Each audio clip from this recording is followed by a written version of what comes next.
آج کی شب میں قرآن عظیم کے 17 پارے مکمل ہو چکے ہیں۔ اللہ عز و جل بقیہ قرآن عظیم کو صحیح تجوید سے پڑھنے اور آپ سب کو سماعت کرنے کی توفیق عطا فرمائے۔ آج ہم نے سورہ انبیاء اور سورہ حج کی تلاوت کی ہے۔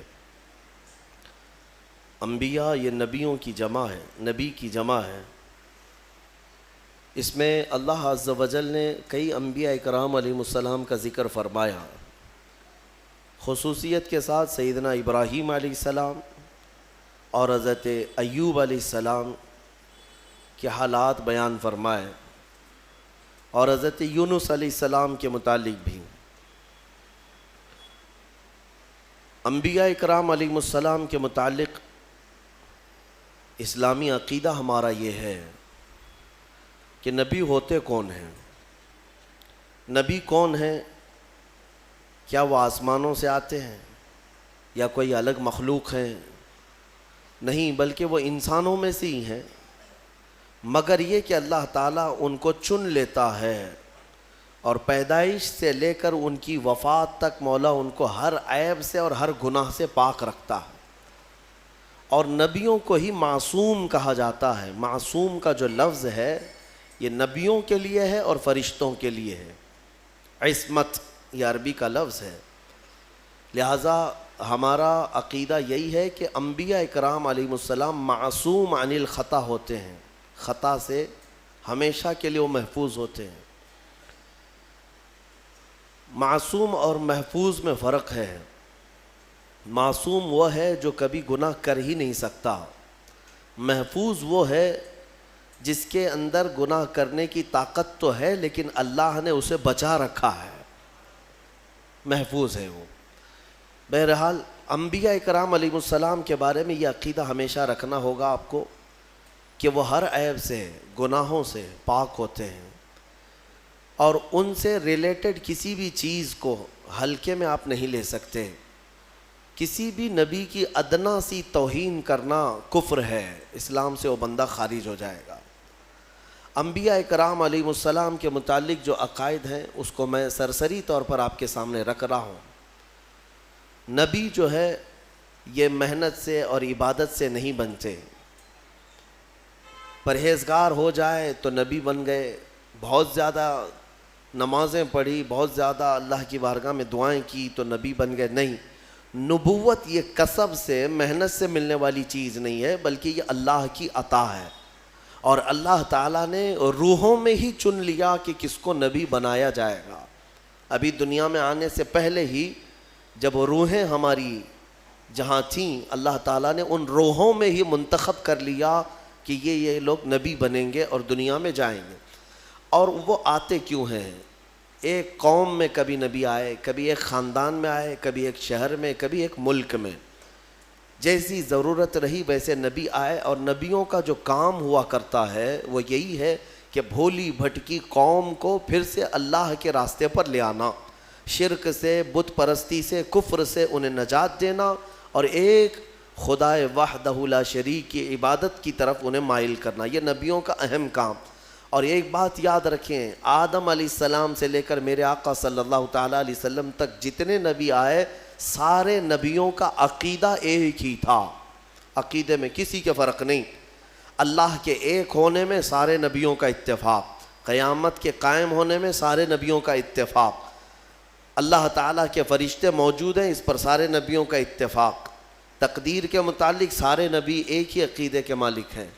ہاں، شریعتوں میں کچھ نہ کچھ بدلاؤ آتا رہا ہے۔ شریعت میں جو مسائل جینے کے ہیں، کچھ چیزیں کسی کے نزدیک حلال تھیں، کسی کے نزدیک حرام ہیں۔ پہلے کی امتوں میں کچھ چیزیں حلال تھیں، بعد میں حرام ہوئی۔ جیسے آدم علیہ السلام کی امت، ان کی اولاد تھی، بھائی بہن کا نکاح جائز تھا۔ کیوں؟ اس لیے کہ انسان تھے ہی نہیں، جو تھے انہی کی اولاد تھی۔ تو اب نسل کو بڑھایا کیسے جائے گا؟ انہی کی اولاد میں آج جو پیدا ہوتا لڑکا اور کل جو پیدا ہوتی لڑکی، یعنی حضرت حوا کو روزانہ ایک لڑکا اور ایک لڑکی پیدا ہوتے ہیں۔ یہ نسل انسانی کی ابتدا تھی، ایسے نہیں کہ 9 مہینے کے بعد پیدا ہوں گے۔ تو آج جو پیدا ہوتا لڑکا اور کل جو لڑکی پیدا ہوتی، ان کے ساتھ نکاح کر دیا جاتا، تو ان کی شریعت تھی آدم علیہ السلام کی، اور اس شریعت میں جائز تھا بھائی بہن کا نکاح، لیکن اس کے بعد جب نسل انسانی بڑھ گئی تو پھر یہ منسوخ ہو گیا، حکم ختم۔ اسی طرح سے آپ نے قرآن میں سنا بھی ہے سورہ یوسف کی تفصیل میں کہ حضرت یوسف علیہ السلام کو ان کے 11 بھائیوں نے اور عزیز مصر نے اور ان کے والد نے سجدہ کیا۔ سجدے کا لفظ سنا نا؟ تو یہ سجدہ کیا تھا؟ ان کی شریعت میں تعظیم کا سجدہ جائز تھا، تعظیم کے لیے، لیکن بعد میں شریعت محمدی میں یہ سجدہ بھی حرام قرار دیا۔ سجدے تعظیم بھی ہماری شریعت میں جائز نہیں، چاہے وہ حضور کے لیے ہو، کسی اور نبی کے لیے ہو، یا کسی ولی کے لیے ہو، یا کسی کی قبر کے لیے ہو، کسی کے لیے بھی جائز نہیں۔ میرے آقا صلی اللہ تعالیٰ علیہ وسلم نے سارے سجدے ختم فرمائے سوائے رب ذوالجلال کے سجدے کے، اللہ کا سجدہ بس، اس کے علاوہ کسی کے لیے سجدہ جائز نہیں۔ انبیاء اکرام کی شریعتوں میں بدلاؤ ہوتا رہا، کتابیں بدلتی رہیں، لیکن عقیدہ سب کا ایک ہی تھا۔ آدم علیہ السلام سے لے کر آج تک جو عقیدہ ہمارا ہے، یہ عقیدہ سب کا متفق ہے، ایک ہی ہے۔ یہ کتنے نبی آئے، ان کی صحیح تعداد تو اللہ اور اس کے رسول کو ہی معلوم، لیکن کچھ حدیثوں میں ایک فگر ملتا ہے، ایک روایت میں حضور اکرم صلی اللہ تعالیٰ علیہ وسلم کی حدیث میں ملتا ہے 1,24,000، اور ایک روایت میں 2,24,000۔ تو الگ الگ روایتیں آئی ہیں، صحابہ نے جو روایت کیا، اس لیے بزرگوں نے فرمایا، علماء نے فرمایا کہ صحیح تعداد تو اللہ ہی بہتر جانے، لیکن کبھی اگر کہنا ہوا تو یوں کہیں 1,24,000 کم و بیش کا لفظ ہم استعمال کرتے ہیں۔ کیوں؟ کم بھی ہو سکتے ہیں یا زیادہ بھی ہو سکتے ہیں، لیکن سب پر ہمارا ایمان ہے۔ لیکن یہاں ایک عقیدہ سنتے جائیے، اللہ کا نبی آپ کس کو کہیں گے؟ کسی کو بھی اللہ کا نبی کہنے کے لیے نام کے ساتھ آپ کو قرآن میں اس کا نام ہونا چاہیے یا رسول پاک سے سنا ہوا ہونا چاہیے۔ حضرت ابراہیم علیہ السلام نام کے ساتھ نبی ہم جانتے ہیں کہ نہیں؟ کیونکہ ان کا نام قرآن میں بھی آیا ہے اور حضور کی زبان پر بھی آیا ہے۔ اسماعیل علیہ السلام، موسیٰ علیہ السلام، عیسیٰ علیہ السلام، داؤد علیہ السلام، سلیمان علیہ السلام، یہ انبیاء وہ ہیں جن کے نام قرآن میں آئے اور احادیث میں بھی آئے۔ کل 26 نبیوں کے نام قرآن میں آئے۔ کتنے؟ 26 نبیوں کے نام قرآن پاک میں آئے، اور کچھ ان کے علاوہ احادیث میں نام آئے ہیں، احادیث میں نام آئے ہیں۔ کل ملا کر کے 40 نام ہوں گے۔ اگر 40 نام ہیں تو باقی 1,24,000 کہاں ہیں؟ تو ان کے بارے میں آپ کو من جملہ عقیدہ رکھنا ہوگا، اتنے آئے تھے لیکن ہر ایک کا نام ہمیں معلوم نہیں۔ جتنے نام حضور نے بتائے اتنے ناموں کے ساتھ ہمیں نبی ماننا فرض ہے۔ اب یہاں پر وہی بات آ جاتی ہے، بعض لوگ یہ کہتے ہیں کہ کسی کی تعلیمات اچھی دیکھ کر کے شاید وہ بھی نبی ہو سکتے ہیں، گوتم بدھ بھی نبی ہو سکتا ہے۔ رام کرشن کے بارے میں بھی کچھ لوگوں نے کلام کر دیا۔ ہاں، یہ میں ان لوگوں کی بات نہیں کر رہا ہوں جو رام کرشن کے بھکت ہیں، بلکہ میں بعض مسلمان اسکالر کہے جانے والوں کی بات کر رہا ہوں۔ ہاں، ان لوگوں کو تحقیق کا بڑا شوق ہے تو تحقیق میں کچھ بھی لٹ مار دیں گے۔ کیوں میاں؟ گوتم بدھ نبی ہیں، نبی ہو سکتے ہیں، یہ کچھ لوگوں نے یہ شوشہ چھوڑا۔ دلیل میں یہ کہتے ہیں ان کی تعلیمات بھی جو ہیں وہ دوسرے نبیوں کی تعلیمات سے ملتی جلتی ہیں۔ اخلاق کی تعلیم ہے، اچھائی کی تعلیم ہے، تصوف کے جتنے بھی مراحل ہیں وہ ان کی تعلیمات میں بھی ملتے ہیں۔ ہو سکتا ہے وہ اپنے زمانے کے نبی رہے ہوں۔ ایک بات یاد رکھ لیں، میں نے جو آپ کو فارمولہ بتایا اس پر ہمیشہ چلیے۔ آپ کسی کو بھی نام کے ساتھ نبی کہنے کے لیے ان کا نام قرآن میں یا حدیث میں آیا ہوا ہونا ضروری ہے۔ اگر قرآن و حدیث میں ان کا نام نہیں آیا تو چاہے اس کی تعلیمات سب سے اعلیٰ ہی کیوں نہ ہو، نبی ہم نہیں کہہ سکتے، نبی نہیں کہہ سکتے۔ اتنی بات یاد رکھیں۔ اور اگر غیر نبی کو آپ نے نبی مان لیا کافر ہو جاؤ گے معاذ اللہ رب العالمین. کسی غیر نبی کو، نبی نہیں تھا اور آپ نے اس کو نبی کہا، کافر ہو جائیں گے. اور کوئی نبی ہیں ان کی نبوت کا انکار کیا تب بھی کافر ہو گئے. بات سمجھ میں آ رہی؟ یہ عقیدہ بہت ہی اہمیت کا عامل ہے، اس لیے اس کو لے کر کے چلیں. آپ غیر نبی کو آپ نبی کہہ نہیں سکتے. اب یہ انبیاء کرام علیہم السلام اللہ تعالیٰ کے محبوب اور مقبول بندے، اللہ تعالیٰ براہ راست ان پر وحی فرماتا ہے، پیغامات بھیجتا ہے. مخلوق کو اللہ تعالیٰ ڈائریکٹ بات نہیں کرتا. تمام بندوں سے اللہ تعالیٰ وما کان اللہ تبارک و تعالیٰ فرماتا ہے کہ اللہ تبارک و تعالیٰ کسی بشر سے بات نہیں کرتا مگر یہ کہ کسی نبی کے ذریعے سے، وحی کے ذریعے سے. انبیاء اکرام علیہ السلام ذریعہ ہیں بندوں اور رب تعالیٰ کے بیچ میں.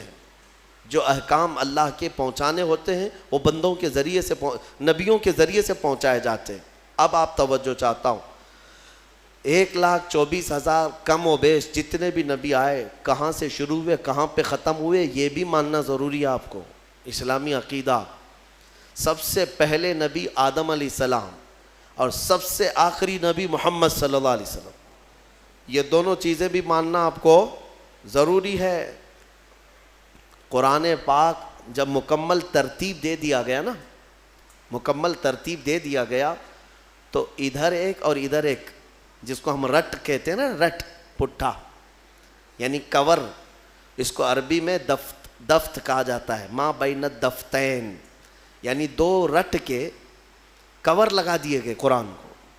اور حضرت عثمان غنی نے فرمایا اب قرآن وہی ہے جو ان 2 رٹ کے بیچ میں ہے، اس میں کوئی ایک ورق زیادہ بھی نہیں کرے گا اور ایک ورق اس میں سے نکالے گا بھی نہیں، سب گنا جا چکا ہے. اور اگر یہ رٹ ہٹ گیا یعنی یہ کور ہٹ گیا تو کوئی بھی اس میں اضافہ کرے گا یا کم کرے گا. میں یہ مثال اس لیے دے رہا ہوں، آدم علیہ السلام ابتدائے انبیاء اکرام میں پہلے نبی ہیں اور محمد صلی اللہ تعالیٰ علیہ وسلم آخری نبی ہیں. یہ دونوں اول و آخر کا ماننا بہت ضروری ہے. ان میں ایک نبی کو بھی ہٹایا تو بہت سارے ظالم دوسروں کو لا کر اندر داخل کریں گے. وہ بھی نبی ہیں، یہ بھی نبی ہیں. اور اسی لیے انبیاء کرام میں ایمان کی جب بات آتی ہے تو خاص طور پر ہم یہ ذکر کرتے ہیں سارے نبیوں کو ماننا ہمارے لیے ضروری ہے، سارے نبیوں پر ایمان ہے. لیکن محمد صلی اللہ تعالیٰ علیہ وسلم کے بارے میں کچھ عقیدے الگ ہیں، خاص ہیں. وہ یہ ہے کہ وہ نبی بھی ہیں، رسول بھی ہیں، افضل الرسل بھی ہیں، سید الانبیاء بھی ہیں. یہ سب ماننا ہر مومن کے لیے ضروری ہے. وہ امام الانبیاء بھی ہیں، امام الاولین امام الآخرین بھی ہیں. اور سب سے مضبوط چیز یہ ماننا ضروری ہے کہ میرے محمد صلی اللہ علیہ وسلم خاتم النبیین ہیں. اب ان کے بعد کوئی نبی نہیں آ سکتا. اگر کسی نے نبوت کا دعویٰ کیا میرے آقا کے بعد، حدیث میں اس کو دجال کہا گیا ہے. وہ دجال ہے. دجال کسے کہتے؟ سب سے بڑا جھوٹا. وہ جو بڑا دجال آئے گا وہ بعد میں آئے گا، لیکن جو نبوت کا دعویٰ کرتے ہیں وہ بھی دجال ہیں. حضور کی ایک حدیث میں میرے آقا نے فرمایا میرے بعد تم دیکھو کہ قریب 30 دجال آئیں گے اور سب نبوت کا دعویٰ کریں گے. حضور کے انتقال کے، وفات کے فوراً بعد ہی 2 دجال ظاہر ہو گئے تھے، مسیلمہ کذاب اور اسود عنسی. یہ دونوں نے نبوت کا دعویٰ اسی زمانے میں کر دیا تھا اور دونوں مارے گئے ہیں، مسیلمہ کذاب اور اسود عنسی. حضرت خالد بن ولید کے لشکر میں یہ دونوں مارے گئے ہیں. ان دونوں جھوٹوں کو قتل کر دیا گیا. اور بہت سارے دنیا میں ایسے آئے اور مارے گئے. اس کے بعد یہ ایک ہمارے لیے سوئے قسمت ہے کہ ہندوستان میں بھی یہ داغ آیا. قادیان پنجاب کا ایک علاقہ ہے، وہاں ایک کانا شخص پیدا ہوا جس کا نام غلام احمد تھا. انگریزوں نے اسے پالا تھا اور بڑا کر کے اس کو تعلیم دے دے کر کے پھر اس سے نبوت کا دعویٰ بھی کروایا. قادیانیت ایک پورا کا پورا آج ایک فرقہ ہے. ایک پورا دین پھیلا دیا. مرزا غلام احمد قادیانی اس نے نبوت کا دعویٰ کیا. یہ 100 سال پہلے کی بات کر رہا ہوں. وہاں وہ انگلش نبی بن کر کے آیا تھا اور لوگوں میں اپنے نبی ہونے کا بلکہ عیسیٰ علیہ السلام سے افضل ہونے کا بھی دعویٰ کرتا تھا. اور بھینگا تھا, کانا تھا, ایک آنکھ سے کمزور تھا. عیسیٰ علیہ السلام کے بارے میں تو ہے کہ وہ مادر ذات اندھوں کو شفا دیا کرتے تھے. اور یہ غلام احمد خود ہی کانا تھا, اپنی آنکھ درست نہیں کر سکا اور کہتا ہے میں عیسیٰ سے افضل ہوں, عیسیٰ علیہ السلام سے افضل. اس کے بھی کچھ ماننے والے ہو گئے. آج انہوں نے نام الگ رکھ لیا ہے, احمدی جماعت. قادیانی کہیں گے تو جلدی پہچان لیں گے سارے لوگ. تو جماعت احمدیہ, احمدی جماعت, اور یہ کہتے ہیں ٹرو اسلام, سچا اسلام یہی ہے. ان خبیثوں نے انٹرنیٹ پر ایسی بھرمار رکھی ہے کہ جب بھی کوئی اسلام سرچ کرنے پر جاتا ہے بھولا بھالا نوجوان, تو سب سے پہلے ان کی ویب سائٹ اتر جاتی ہیں. اسلام کے نام پر انہوں نے جال پھیلا رکھا ہے. اتنی روایتیں گڑ گڑ کر کے نئی نئی باتیں بنا کر رکھا ہے. اسی لیے میں نوجوانوں سے کہتا ہوں ہمیشہ کہ سارا دین انٹرنیٹ سے مت سیکھو. ہاں کچھ معلومات ضرور اس میں ہو جائیں گی, لیکن کراس ویریفیکیشن کے لیے ضرور علماء سے رابطہ کیا کریں کہ یہ صحیح بھی ہے یا نہیں ہے. ورنہ ہم نے دیکھا ہے کہ گوگل والے بہت سارے چھوٹے چھوٹے راستوں میں پھنس جاتے ہیں. گوگل میپ پہ چلنے والے پھنستے ہیں, تو پھر یہ دین کا راستہ ہے, پتہ نہیں اس میں کہاں کہاں پھنسا دیا جائے گا. تو یہ غلام احمد قادیانی اس نے جھوٹی نبوت کا دعویٰ کیا, اور اس نے یہ بھی دعویٰ کیا کہ میرے پاس فرشتے بھی آتے ہیں, انگلش میں وہی لے کے آتے ہیں, انگلش میں وہی لے کر کے آتے ہیں.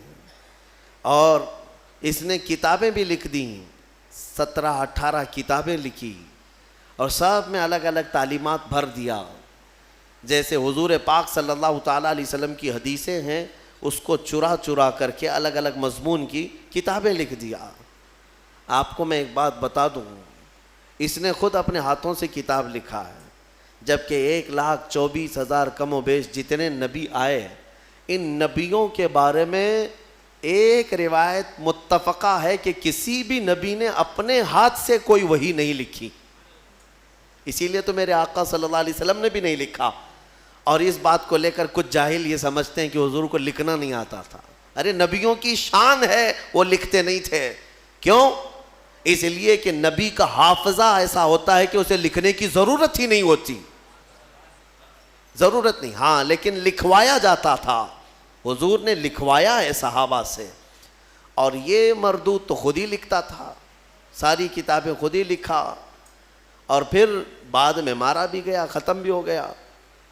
انہوں نے ایک گند پھیلا رکھی ہے, فرشتوں کا نام بھی ٹیسو ٹیسو میسو میسو, نہ جبرائیل نہ میکائیل نہ اسرافیل نہ اسرافیل, ٹیسو ٹیسو میسو میسو, جو وہی لے کر کے آتے تھے.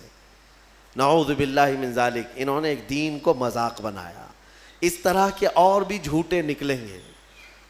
نبوت کا دعویٰ کریں گے تو فوراً پہچان لینا کہ یہ ہمارے زمانے کا دجال ہے. دجال کہتے ہیں سب سے زیادہ جھوٹ بولنے والا, سب سے زیادہ جھوٹ بولنے والا, اس کو کیا کہتے ہیں عربی میں؟ دجال. اور دنیا کا سب سے بڑا جھوٹ کہ حضور کے بعد کوئی نبی پیدا ہوگا, یہ دنیا کا سب سے بڑا جھوٹ ہے. اور جس نے کہا وہ دجال ہے. اور ابھی فی زمانہ ہمارے ہاں جو دجال ہے وہ ہماری کرنٹ میڈیا ہے.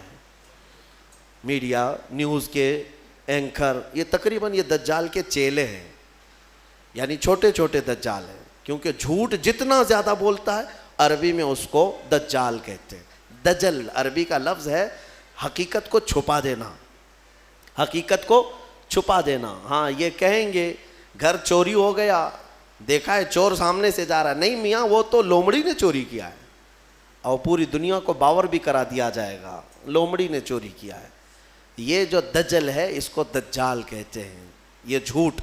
بہرحال انبیاء اکرام علیہ السلام کے متعلق یہ عقائد آپ کے ذہن نشین رہیں کہ یہ بہت ہی اہمیت کے حامل ہیں. نبوت کے متعلق جو عقائد ہے, اے میرے عزیزو, اس میں کبھی گمراہی نہ آئے.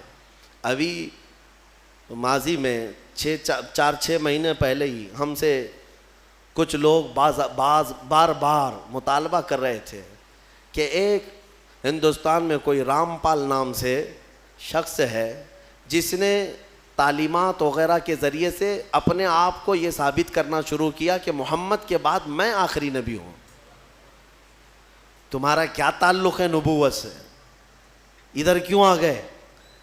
وہ انت بھکتی زیادہ اچھی ہے تمہارے لیے، وہیں پر رہتے. لیکن اس کے چیلے بار بار مجھے کہتے ہیں کہ ہمارے ساتھ بھی مباہلہ کر لو، ہمارے ساتھ بھی مقابلہ کر لو. میرے عزیزو، یہ منہ لگانے کے بھی قابل نہیں ہے. نبی پاک صلی اللہ تعالیٰ علیہ وسلم کے بعد آج بھی یہ موجود ہے. وہ کہتے ہیں کہ نبوت جو ہے ابھی بھی چل رہی ہے اور ہم آخری نبی ہیں. بہت سارے اس طرح کے فتنے آئے. میرے عزیزو، ایک اور فتنہ جنم لیا ہے انٹرنیٹ کی سرزمین پر، گوہر شاہی فتنہ. گوہر شاہی، لوگ اس کو دیکھ کر کے اس کی تعلیمات سے متاثر ہو جاتے ہیں. تصوف کی بڑی بڑی باتیں کرتا ہے ایک شخص اور لوگوں کو گمراہ کرتا ہے. کبھی نفس کی باتیں، کبھی نماز کی باتیں، کبھی معرفت کی، کبھی طریقت کی. بھولے بھالے مسلمان یہ سمجھتے ہیں کہ اس سے زیادہ علم کس کے پاس ہے. اے میرے عزیزو، اس سے بھی زیادہ تعجب کی چیزیں تمہارے پاس آتی رہیں گی. حضور پاک نے بہت پہلے ہی بشارت دی ہے کہ ایسی جماعتیں آئیں گی. تمہیں پتہ نہیں ان کے چھپے ہوئے عقیدے. یہ گوہر شاہی فتنہ کیا ہے؟ یہ اپنے ایک پیر کو مانتے ہیں جس کو یہ کہتے ہیں کہ وہ رب الارباب ہے، معاذ اللہ، یعنی تمام خداؤں کو بھی پالنے والا ہے. وہ پتہ نہیں کون سے خداؤں کو پالنے والا ہے، لیکن ان کا عقیدہ یہ ہے کہ وہ رب الارباب ہے. یہ لفظ ہے، میں نے سنا ہے. کھلی ہوئی، یہ کھلا ہوا ارتداد ہے. ان کا اسلام سے بھی تعلق نہیں اور لوگ اس کو تصوف کا بادشاہ سمجھے بیٹھے ہوئے ہیں. کہتے ہیں ہم کو سیدھا راستہ مل گیا. بلکہ میں نے ان کے فتنوں میں یہ تک سنا ہے، وہ کہتے ہیں اس زمانے میں اگر کوئی لا الہ الا اللہ کلمہ پڑھتا ہے تو وہ کھلا شرک کرتا ہے. اب یہ کلمہ نہیں چلے گا، گوہر شاہی کلمہ چلے گا، اس کے پیر کا کلمہ چلے گا. نعوذ باللہ من ذالک. نبوت کا بھی قریب قریب دعویٰ انہوں نے کیا ہے.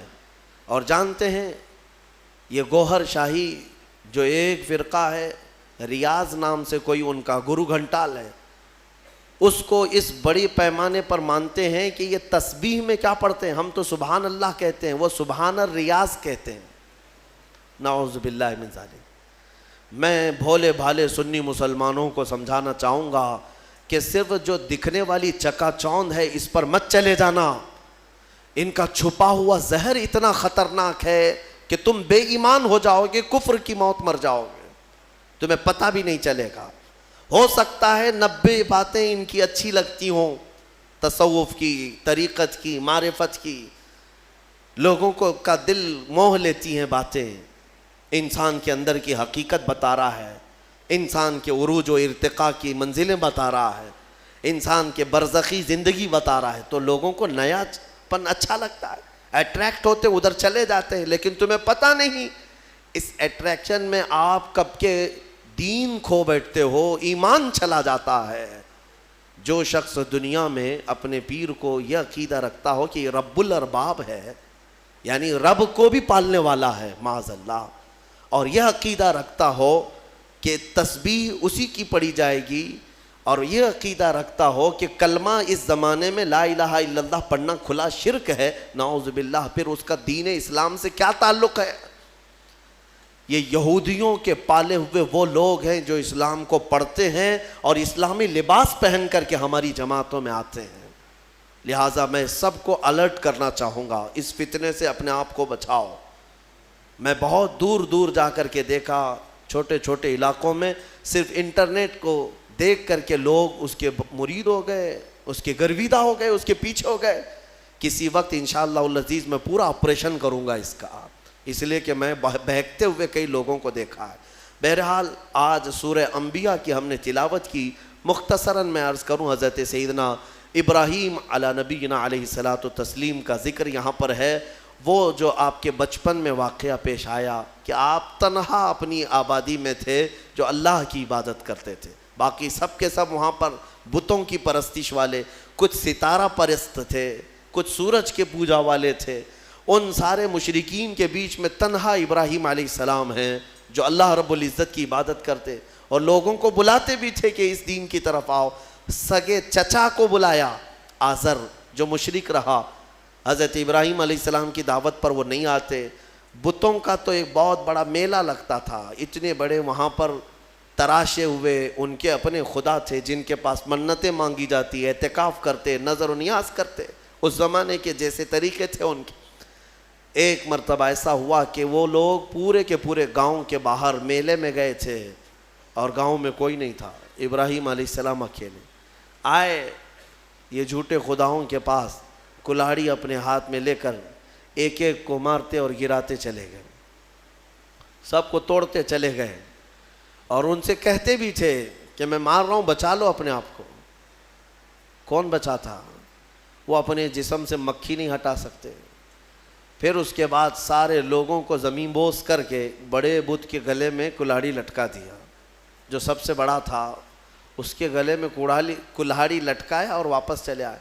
شام کو جب لوگ آئے گاؤں والے, اپنے خداؤں کا یہ حشر دیکھا تو آگ بگولا ہو گئے.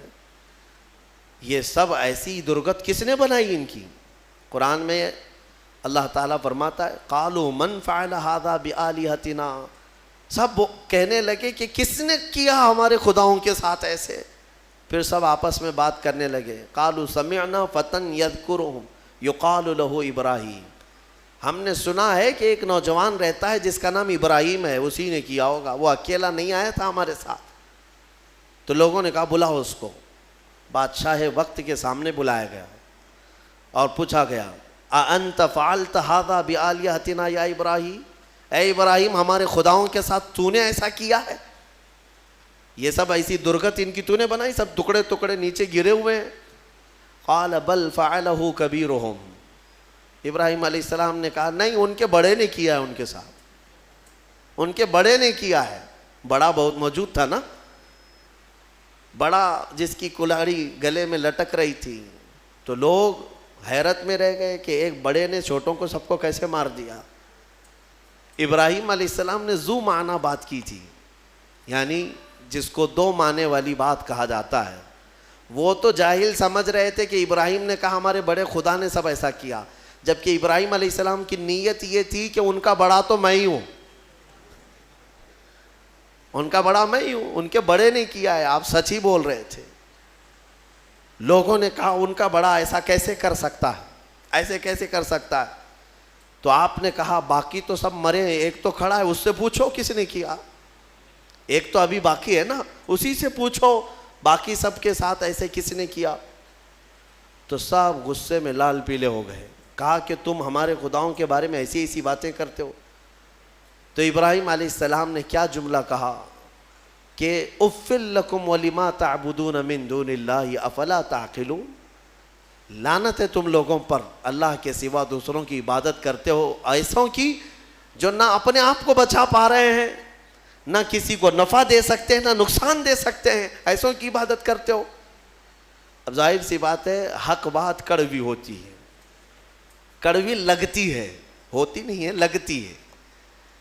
کچھ لوگوں کو جن کو قبول نہ کرنا ہو, اور غصے میں ان لوگوں نے ابراہیم علیہ السلام کے خلاف ایک محاذ چھیڑ دیا.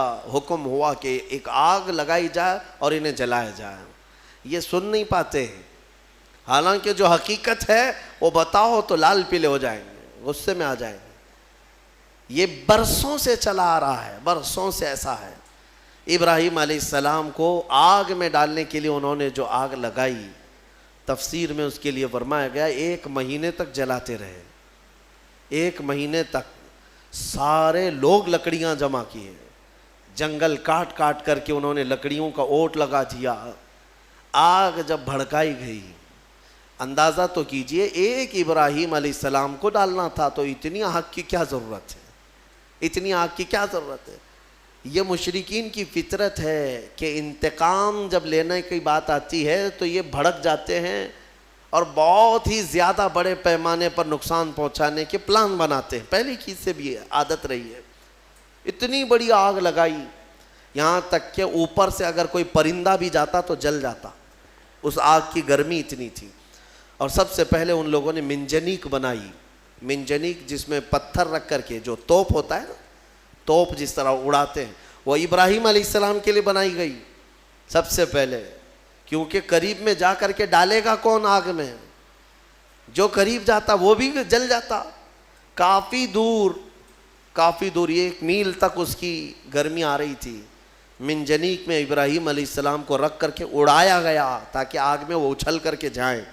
قریب تک تو کوئی جا نہیں سکتا تھا. انہوں نے منجنیق میں رکھ کر کے ابراہیم علیہ السلام کو اڑایا. جب ابراہیم علیہ السلام آگ میں گرے جا رہے تھے تو اللہ رب العزت نے جبرائیل امین کو بھیجا کہ فوراً جاؤ ابراہیم کے پاس اور ان کو آگ سے بچاؤ. جبرائیل آئے اور کہنے لگے الک حاجت یا خلیل اللہ, اے اللہ کے خلیل کوئی حاجت ہو تو بتا دیں, آگ میں گرنے کے قریب ہیں. ابراہیم علیہ السلام کہتے ہیں حاجت تو ہے مگر تم سے نہیں, میرے رب ذوالجلال سے. یہ توکل تھا, یقین تھا. اللہ تعالیٰ فوراً فرماتا ہے قلنا یا نار کونی بردن و سلاما علی ابراہیم, ہم نے کہا اے آگ ابراہیم پر ٹھنڈی ہو جا, سلامتی والی ہو جا. اللہ کا یہ حکم تھا یا نارو, اے آگ. اس وقت حضرت ابراہیم علیہ السلام کے لیے جو جلائی گئی تھی آگ, وہ دکھ تو رہی تھی آگ, لیکن اندر سے ایسی ٹھنڈی تھی جیسے کسی باغیچے کی ٹھنڈی ہوا. ابراہیم علیہ السلام اس میں کئی دنوں تک رہے اور آپ کے جسم تو دور کی بات, آپ کے کپڑے کا رواں تک نہیں جلا. اور اتنا ہی نہیں, روایات میں ملتا ہے کہ اس زمانے میں پوری دنیا میں جہاں جہاں آگ جل رہی تھی ساری آگ ٹھنڈی ہو گئی تھی, کیونکہ اللہ نے فرمایا یا نارو, اے آگ ٹھنڈی ہو جا. تو ہر آگ نے یہ محسوس کیا کہ یہ حکم میرے لیے تو نہیں ہے. دنیا میں جہاں جہاں آگ جل رہی تھی سب ٹھنڈی ہو گئی. ابراہیم علیہ السلام کے لیے ٹھنڈی کی گئی تھی ایک آگ, لیکن دنیا کی ہر آگ ٹھنڈی ہوئی ہے. اسی لیے ہمارا یہ عقیدہ ہے کہ اللہ تبارک و تعالیٰ جب اپنے محبوب بندوں کی محبت میں رحمتیں اتارتا ہے یا ان کے آس پاس سے عذاب اٹھاتا ہے تو جو قریب میں ہوتا ہے سب کو بھی وہ برکت میسر آ جاتی ہے, وہ برکت مل جاتی ہے. ابراہیم علیہ السلام کئی دنوں تک وہاں رہے اور اس کے بعد آگ بجھائی گئی, اور جب آگ کو ٹھنڈا کیا گیا تو ابراہیم علیہ السلام اپنے کپڑے جھاڑتے ہوئے کئی دنوں کے بعد آگ سے باہر آ رہے ہیں. میرے عزیزو, وہاں کیسے رہے آپ؟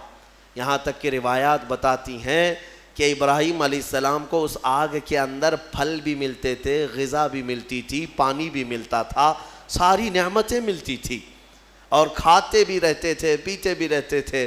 یعنی ابراہیم علیہ السلام کے لیے اللہ تعالیٰ نے وہ مکمل ایک بہترین آرام دہ باغیچہ بنایا. یہ مولا کی شان ہے, وہ جب آگ کو چاہے ٹھنڈا فرمائے اور کبھی ٹھنڈے کو چاہے تو وہ آگ بھی بناتے, اس کی قدرت کے فیصلے. ابراہیم علیہ السلام جب باہر آئے تو جانتے ہیں وہاں پر موجود لوگ جنہوں نے دیکھا وہ ابراہیم علیہ السلام پر ایمان لے آئے. اب ابراہیم علیہ السلام کے اس معجزے کے بعد گاؤں والے اور پریشان ہو گئے, جس کو ہم ہمیشہ کے لیے ختم کرنا چاہ رہے تھے, اب تو یہ آگ سے باہر آنے کے بعد ہمارا آدھا گاؤں اپنے دین میں لے لیا ہے. اور ابراہیم علیہ السلام کے پیروکار اور بڑھ گئے. پھر وہاں سے ہجرت کر کے آپ کو بابل, یہ شہر عراق کا ہے, بابل, آج بھی وہ عراق کا شہر موجود ہے. بابل, انگلش میں اس کو بیبیلون کہتے ہیں, دنیا کی سب سے پرانی آبادی جہاں ہے. یہاں سے ہجرت کر کے پھر ابراہیم علیہ السلام فلسطین آئے جو مصر کا حصہ تھا. عزیزان گرامی, اس میں 2 باتیں یہاں پر نقل کی جاتی ہیں. ایک بات تو یہ ہے کہ سارے لوگ جو وہاں پر ابراہیم علیہ السلام کو آگ لگانے میں مصروف تھے وہ کیا ہوئے؟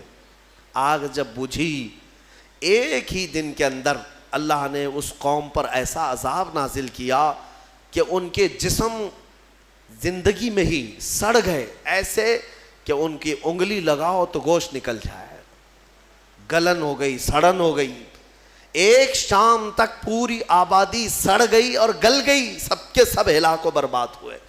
جنہوں نے اللہ کے نبی کو آگ میں ڈالا تھا ان کا برا انجام, وہ عذاب میں گرفتار ہوئے. ہاں, ایک بات یہ بھی میں بتا دوں کہ جن لوگوں نے ابراہیم علیہ السلام کی حمایت کی تھی اللہ نے ان کو اپنی محبت سے بھی نوازا اور عنایتوں سے بھی نوازا۔ روایت میں 2 جانوروں کا بھی ذکر آتا ہے، 2 جانوروں کا، ایک مینڈک کا اور ایک گرگٹ کا، اور چھپکلی کا بھی ہے کہ گرگٹ نے یہ پھونک پھونک کر کے آگ کو بڑھانے کی کوشش کی اور مینڈک نے تھوک تھوک کر کے پانی آگ کو بجھانے کی کوشش کی کہ اللہ کے نبی ہیں۔ یہ آپ اندازہ کریں، گرگٹ کے پھونکنے سے نہ آگ بڑھنے والی ہے، مینڈک کے تھوکنے سے نہ آگ بجھنے والی، لیکن دونوں نے اپنے اپنے کاموں سے اپنی قسمت بنا لی۔ گرگٹ کی ہمیشہ یہ قسمت بن گئی کہ میرے آقا صلی اللہ علیہ وسلم نے فرمایا یہ گستاخ نبی ہے، جہاں اسے پاؤ مار ڈالو، اور ایک مار میں مارو تو زیادہ ثواب ہے، ثواب ہے اس کو۔ اور مینڈک کے بارے میں فرمایا خبردار اس کو کہیں دیکھو تو مارو